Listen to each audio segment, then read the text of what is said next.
Good evening, everyone.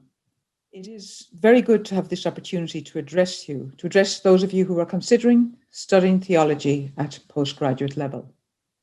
I'm delighted you're considering this. For me, the doing of theology is very, very challenging. It is a discipline, a practice, which makes you think, consider, act, and indeed pray, and then think again and change and act differently. Theology is about God and it's about people in relation to one another and in relation with God. So the title of my short presentation this evening, the coronavirus or COVID-19 in theology, or maybe more accurately, coronavirus, theology and prudentia. A time of pandemic can be a fruitful time for theological thinking.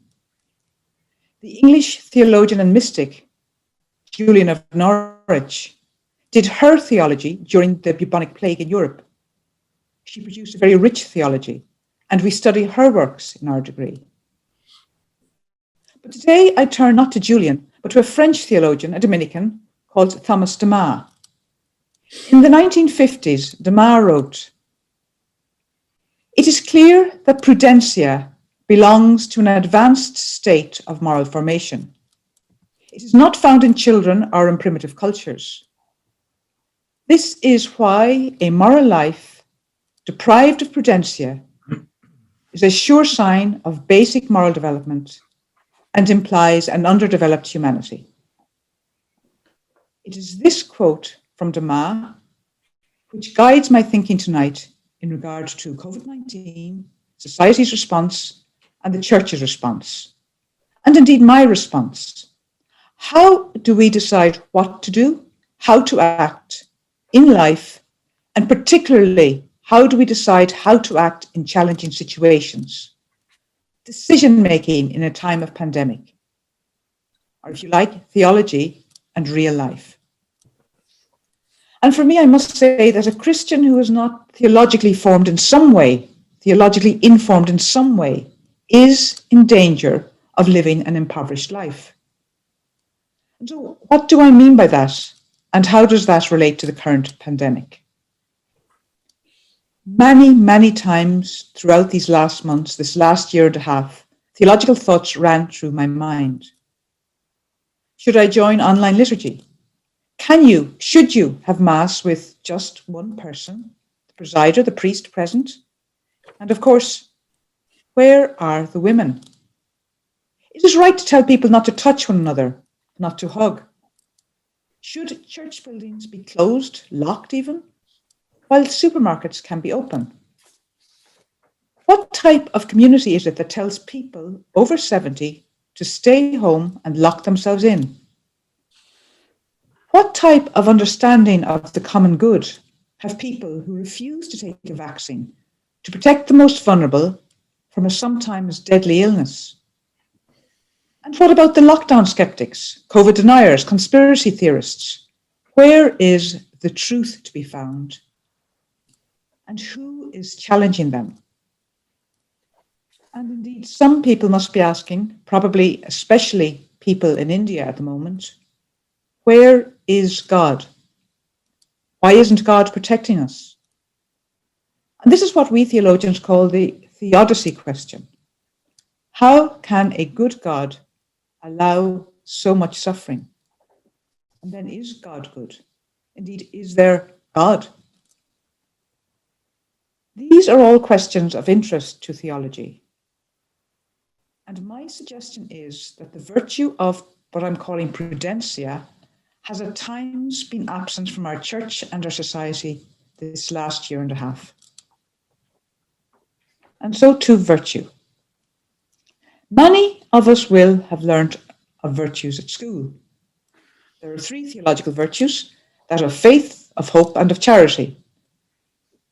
And then there are 4 other virtues termed cardinal virtues and sometimes moral virtues. These are prudence, justice, courage or fortitude, and temperance. We hear a lot about justice, we hear about courage, and we even hear about temperance or moderation. And we hear very, very little of prudence, of prudentia. the virtue that Thomas de Ma tells us is the virtue of the mature person. So firstly, what is prudence? What is prudentia? And what am I not talking about? You will have read recently in your newspapers the following. Out of an abundance of caution, due to reports of dangerous blood clots in some recipients, the government has made the prudent decision to withhold the AstraZeneca vaccine until further research has been done. The governments of various countries wished to be careful, to avoid risk, to act prudently. To act prudently, cautiously, avoiding all risk is not what I'm talking about when speaking of the virtue of prudentia. You will notice I am changing from the English word prudence to the Latin form of the word prudentia, because the English word prudence, being prudent, is altogether too confusing. It is prudentia and not prudence that I'm suggesting has been missing at times from life during a time of pandemic.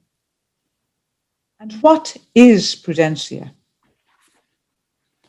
Prudentia is best understood as right practical action, right practical reasoning, or acting with informed common sense.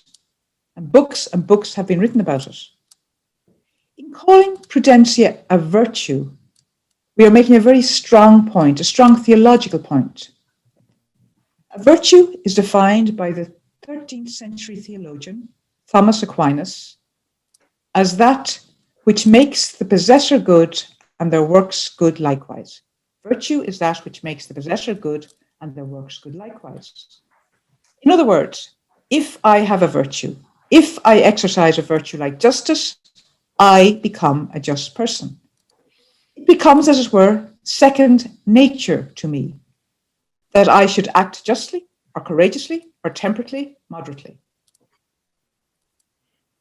Applying that to the virtue of prudentia, it means that if I am a person of prudentia, I will make intelligent, wise decisions.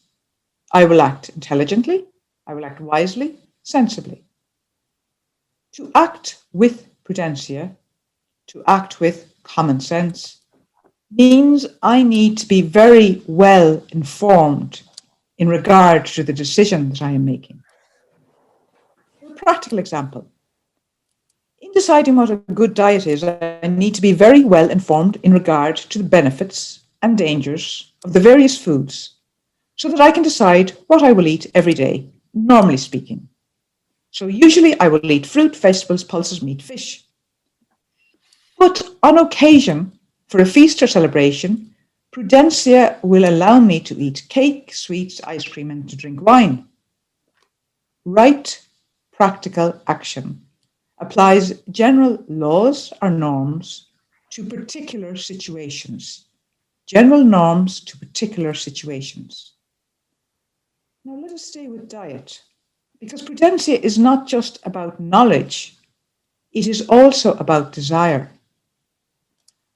I need to want to be healthy, as well as to know what the healthy foods are.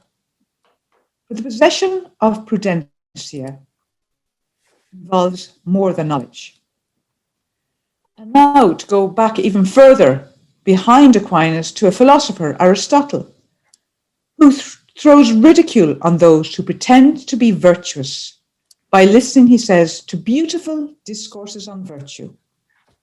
Aristotle says that these people are like the sick who think they will become well by listening to the doctor without doing what the doctor prescribes.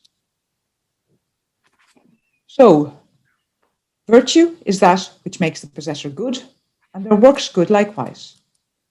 And prudentia is right practical action, common sense, knowledge and desire leading to action. Desire, of course, is desire for the good, for God, and knowledge seeks truth, truthful living, and ultimately too, knowledge seeks God. And now, back to the coronavirus, to COVID, and to see how does all this fit together. Back to our French theologian de Ma, who wrote that Prudentia belongs to an advanced state of moral formation. It is not found in children or in primitive cultures. This is also why a moral life deprived of prudentia is a sure sign of basic moral development and implies an underdeveloped humanity. My suggestion is that at times in the past year and a half, laws and regulations have deprived us of opportunities to exercise prudentia, to demonstrate advanced moral formation. In theology, would say, we have been deprived of the ability to flourish humanly. And so I wonder, was it really necessary to be so legalistic, to shut down churches, to order people over 70 to stay indoors? Perhaps in the early days when we were all terrified and didn't know what we were dealing with. But as knowledge grew and we became better informed, perhaps there was room for prudentia, for wise, informed decision-making, guided by government guidelines, not by laws. Perhaps our church leaders might have exercised more prudentia, wise, practical decision-making. What in other theologian terms, prudentia, the virtue of risk consciously taken. Perhaps it might have been a risk worth taking for a child to hug their aged, lonely, frightened parent. A risk consciously taken to go to Mass, right practical action, prudentia. I realize that I am walking on a tightrope in what I've said, and there is much to be argued and discussed. But perhaps COVID has shown us that it is now time to become a theologically informed people, so we might grow out of our primitive way of being church and of living in society. Prudentia is indeed a risk, and it is a virtue. It is that which makes the possessor good, and their works good likewise, as Aquinas said. But Aquinas also added, if I might finish the quote, it is that which God works in us without us. So virtue is that which makes the possessor good, their works good likewise, which God works in us without us. Prudentia allows God to work in us as we take the risk of becoming fully human. Faith is the backdrop to all this discussion, and I look forward to discussing this further in a theology lecture next year, and hopefully some of you will be there.